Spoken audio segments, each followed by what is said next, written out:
Assalamualaikum warahmatullahi wabarakatuh.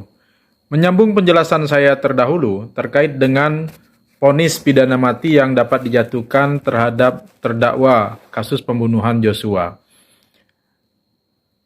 Kalau pertanyaan publik, apakah pidana mati tersebut dapat dijatuhkan atau tidak, selain apa yang sudah saya jelaskan kemarin, berkaitan dengan berlakunya KUHP baru yang merubah bentuk pidana mati dari pidana pokok menjadi pidana yang bersifat khusus, yang menunggu masa percobaan 10 tahun maksudnya dalam KUHP baru, ini pidana mati yang diputus oleh Pengadilan Negeri Jakarta Selatan kemarin tetap dapat dijatuhkan dengan syarat dua hal. Pertama, kalau semua upaya hukum, baik upaya hukum biasa maupun upaya hukum luar biasa, yaitu banding, kasasi, dan peninjauan kembali, dan termasuk nanti gerasi yang mungkin akan diajukan oleh pihak terdakwa, telah ditempuh, dan hasilnya tidak merubah putusan Pengadilan Negeri Jakarta Selatan tanggal 13 Februari tahun 2023. Maka itu berarti putusan yang menjatuhkan vonis pidana mati terhadap terdakwa telah inkrah atau telah memiliki kekuatan hukum tetap, sehingga harus dilaksanakan segera. Nah, setelah putusan tersebut memiliki kekuatan hukum yang tetap. Itu pertama. Yang kedua, perlu diketahui bahwa walaupun KUHP ini sudah disahkan, tetapi masa berlakunya dalam ketentuan peralihan dinyatakan 3 tahun.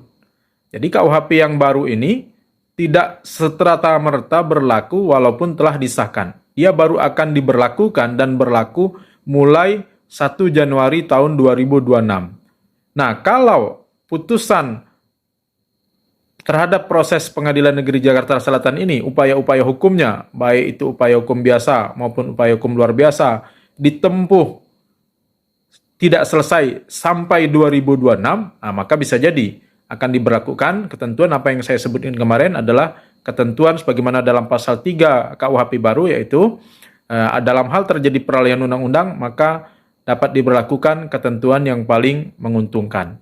Nah, bisa saja nanti itu diberlakukan ketentuan yang paling menguntungkan dalam hal perubahan dari pidana mati yang bersifat pidana pokok menjadi pidana yang bersifat khusus. Tapi di dalam pasal 100 KUHP baru juga ditegaskan ya bahwa putusan yang merubah bahwa pidana mati itu sebagai pidana yang bersifat khusus itu harus ditegaskan dalam amar putusan, dan itu dalam dua hal. Pertama, apabila terpidana menunjukkan kelakuan baik dan menyesali perbuatannya. Yang kedua, apabila dilihat juga sejauh mana peran dari pelaku, apakah dia merupakan pelaku utama dalam satu tindak pidana tersebut atau tidak. Nah, kalau kriteria-kriteria tersebut tidak terpenuhi, tidak disebutkan dalam amar putusan, kemudian tidak ada perubahan menyadari kekeliruannya, rasa penyesalan, kemudian perannya adalah peran sentral dalam tindak pidana tersebut, maka tidak dapat dirubah ya dari pidana mati menjadi pidana seumur hidup, walaupun dapat diberlakukan ketentuan yang paling menguntungkan, dan itu dapat diberlakukan ketentuan yang paling menguntungkan, yaitu perubahan dari pidana pokok menjadi pidana yang bersifat khusus, itu kalau proses hukumnya belum selesai sampai tahun 2026. Tapi kalau sudah selesai sampai 2026, sudah memiliki kekuatan hukum tetap, maka eksekusi tetap dapat dilaksanakan. Walaupun misalnya gini, sebelum 2026 putusan sudah inkrah, lalu eksekusi belum dilaksanakan, ya eksekusi tetap bisa dilaksanakan di atas tahun